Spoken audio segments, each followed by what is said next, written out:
Then win back the Jug from Minnesota. We'll have the highlights. We'll also meet a Wolverine linebacker who first set his heart on Michigan back in 1997. And we'll look ahead to the annual Backyard Brawl as we scout the Michigan State Spartans, next week's opponent. All that and more coming up next.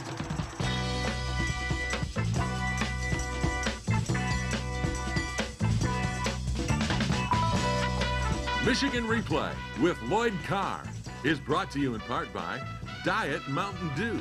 How Dew does diet. By Pontiac, official performance machines of Michigan and the NCAA.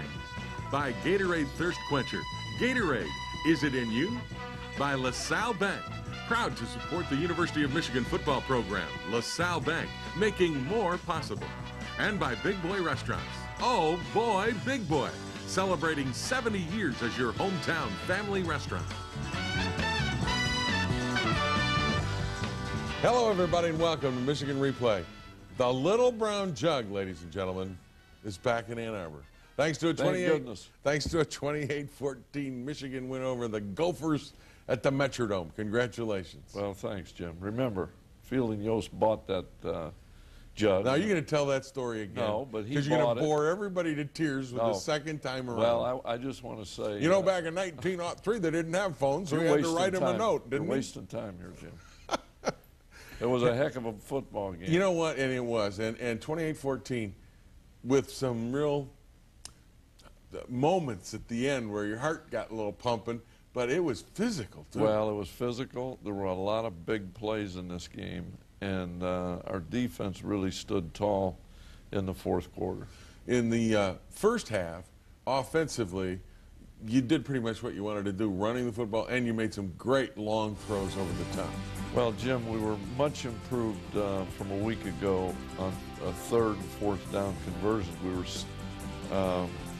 not very good a week ago. We started out with a plan to try to run the football and get Minnesota into an 8-man front so we could throw some balls deep. And here on a big third down, 3rd and 3, we ran the football for a first down, and I think that gave us a lot of confidence. And this is where they get up inside with a lot of people and open things up in the secondary.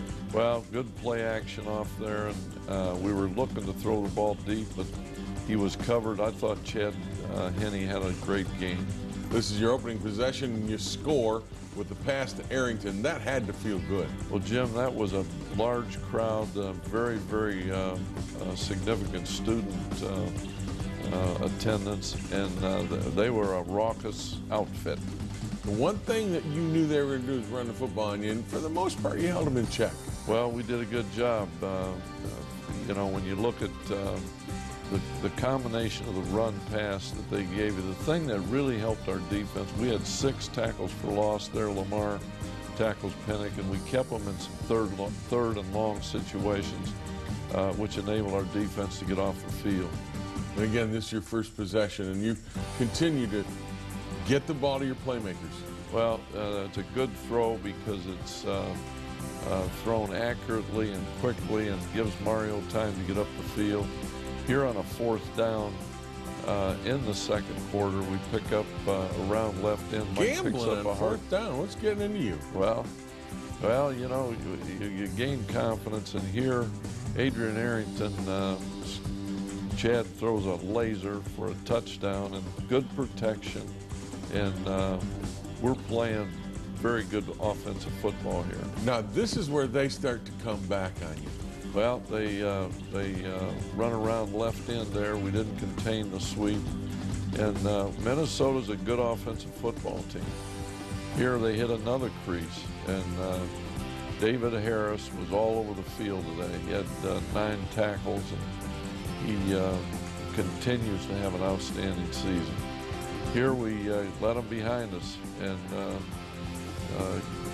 the play was ruled incomplete, but they reviewed the play and got it right. It was a catch, it was a touchdown, and Minnesota, it's 14-7 here late in the second quarter. And it keeps their crowd in the game. That's why I thought this drive was critical for you. Well, this is a 3rd down play, and they're stacked in there to stop the run. Chad makes a good throw, and Steve gets up, and you see our wide receivers continued in this game to do a good job blocking. Here's another throw to Steve Breston. Chad was real sharp. Yes, he was. That ball is thrown accurately, and good protection here. And you just don't get much better than that. No, you don't. It's a great throw, and Mario has a knack to get open, and when you give Chad any protection, he's awfully efficient. At 21-7 at half, you're feeling like offensively we can pretty much move the ball when we want. A little disappointed maybe defensively they got out on you on that one score? Well, they had one good drive there in the second quarter, and you know, you could just sense that they had gained some confidence. And Adrian, we had some injuries in this game, Jim. We had some guys that missed some time, and so we weren't at full bore there in this game. All right, in the second half, the Wolverines put it away.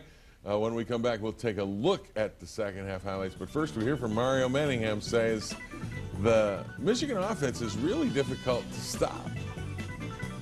You're going to try to put 9 in the box. I mean, it's Mike back there. And then you got me, Steve, and Adrian back, you know what I'm saying, receiver. So pick your poison. So we went to what was there, stayed with it, came out the victory.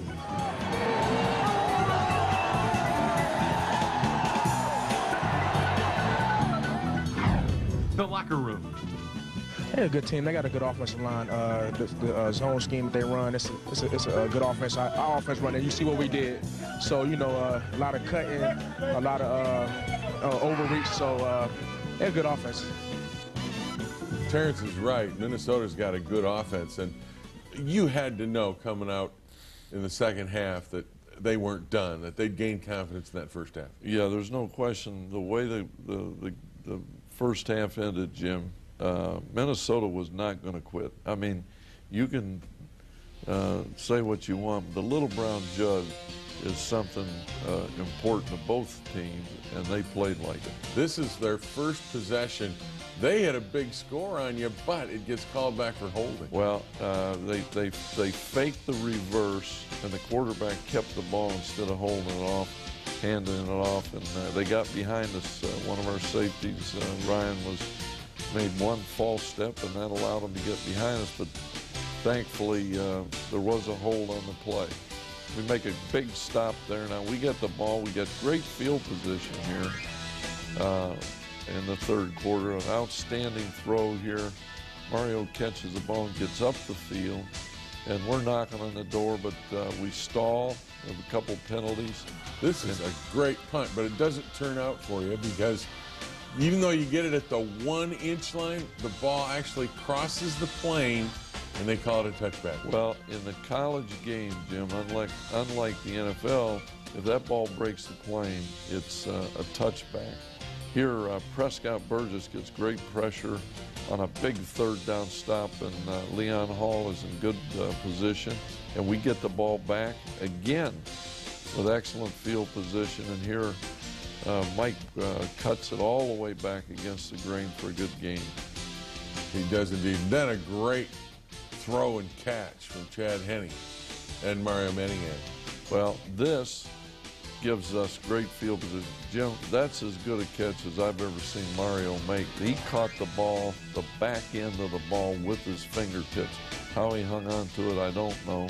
We don't get in. We had first and goal inside the 5 and miss a field goal. So that was a big opportunity that we squandered. And you can almost feel and sense some momentum switching. Yeah, well, when you're on the road, you give the other team. Here is one of the biggest plays of the game. It's a third down play, and we're going to have to, I don't know what we would have done on fourth down, but Mike. 3rd and 7, and yeah, that's a big play right there. Yes, it was. And then they get good penetration here, and Kevin Grady makes a good run to get the ball into the end zone. It's 28-7 at this point. Things are in control.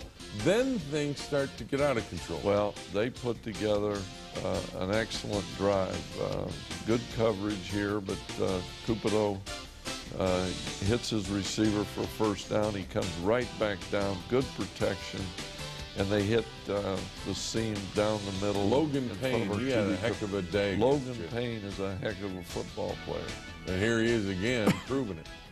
Well, we let the ball outside the defense, and the worst thing about that drive, other than scoring a touchdown, is that it took no time off the clock. They moved the ball quickly, and then they make a great play there, a great kick, and get the ball in the onside kick. And then they start to drive. Now it's getting a little bit scary. Well, this game is in jeopardy. There's no question. They hit the big tight end Spate down the seam. Then they come back throwing in front of our defense, but they're moving the football. They got plenty of time, and at this stage, they got all their timeouts left. This is a huge 4th and goal play. You get some pressure. Well, we get great pressure. We get contained on Cupido, and Johnny Sears is over to defend, and we get the ball back. And still, they've got all their timeouts. So on 3rd down here, we're going to have to punt if we don't make this first down. And Steve Breston there. Here you see our receivers hustling down. There's Arrington and Breston.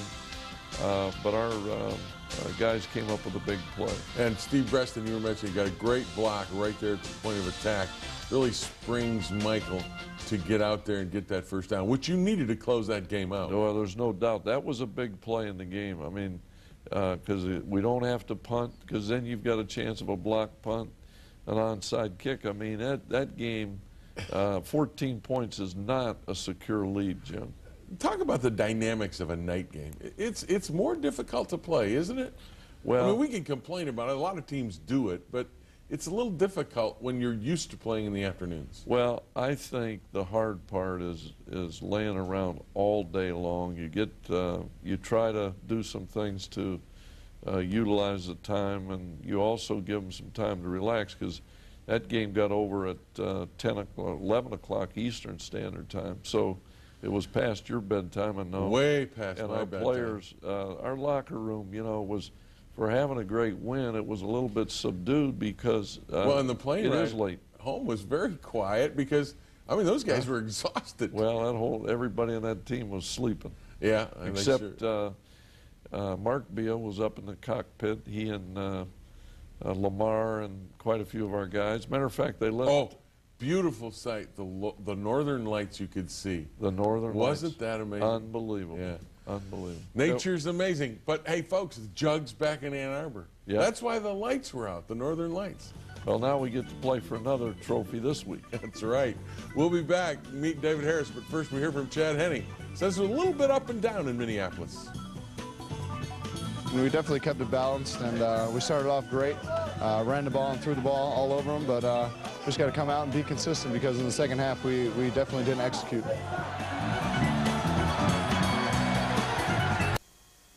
The way they played today against Illinois, that's not Michigan State. That's not Michigan State. They're going to come in here ready. They have a great team. They have one of the best offenses in the country. They come out and score when they want to. So, our defense has to come out and get prepared. Our offense knows that we have to come out and score points if we want to beat them. So they're going to be a great team. Michael Hart knows about the Michigan State rivalry, and he's right. Even though the Spartans lost 23-20 to Illinois at home, nothing would make their world better than coming into Michigan State and beating Michigan. And they're capable. Well, Jim, I think, we all know that game, you can throw out all the records, and because it means everything to both schools. And I know it was a disappointing loss. I think, obviously some disappointment after a great effort against Notre Dame, and weren't able to come out of there with a win. But we know the talent there, good coaches, and a great program. They have got, offensively, they're very explosive. Drew Stanton, a lot of people feel he should be in a Heisman thing. There's Kerry Reed, what a great receiver. But they got great backs, too. Well, Javon Ringer, although he was hurt against Illinois, he may not play. Well, I wouldn't count anybody out of this game, and certainly this guy. Well, you'll see him. Yes, sir. He has won 262 pounds. I don't know where all these backs come from, but we faced one a week ago that was 260. And here's a 6'6" wide receiver, 230. Well, Matt Trannon. Matt Trannon's had a great two-sport career, basketball. Cliff Ryan, I think, is one of the fine defensive linemen in the country, Jim, and has had a great career there. Linebacker David Herron is also one of their top defenders. At the safety position, you got their spark plug in Otis Wiley. Well, Wiley's having an outstanding year, and it's a team that has a lot of guys coming back, particularly on offense. It's a veteran team. And that's the thing, I think. It's a difficult read, this team, because of the fact they lost to Notre Dame in a heartbreaker, and they don't give their best performance probably against Illinois. So from your perspective, you got to prepare like this is the Michigan State that could beat anyone in the country, don't you? Well, I think we know that what they bring to Michigan Stadium on Saturday will be a great effort and a very, very talented team that's capable of beating anybody in the country. The other thing is when you go into a game like this, off of the Minnesota game, there are some things that you need to work on for you to improve week to week, which I know is what you preach every week. Well, you know, last week offensively, we didn't do a good job on third down conversion, and it was an emphasis, and you know it bore fruit. And there's always things in every game that you need to improve on, and you know the great thing is our guys understand that to be the kind of team they want to be, they've got to improve on a weekly basis. Against an offense like Michigan State's, which is the spread look, and we expect Stanton probably will play. He left the game with some bruised ribs, but you figure he'll play. You've got a quarterback that's mobile again. Well, and that's going to put pressure on your defense. They've used him very, very successfully with the option, with the keeper play, the quarterback draw. They've got a lot of ways in that offense to utilize his athletic ability, and obviously he's an outstanding thrower. So, you know, they're a tough team to defend, I can tell you that. It's going to be a beauty, Michigan versus Michigan State. By the way, wear your maize at Michigan Stadium. It is a maize out Saturday, so make sure you wear your maize to the game, and it's 4:30 start. And also, if you're interested, on Friday night, prior to the game here in Ann Arbor at Al Bell Field, there's a University of Michigan Alumni Association pep rally, and everybody wants to get involved in that. So if you want to, show up. There'll be speakers, and everybody will be getting all excited for the Michigan State. You're going to be there, aren't you, Jim? I'll be there, so will you. Yep. And we expect you back here, same time, same place next week when we give Michigan State our Michigan replay treatment. Michigan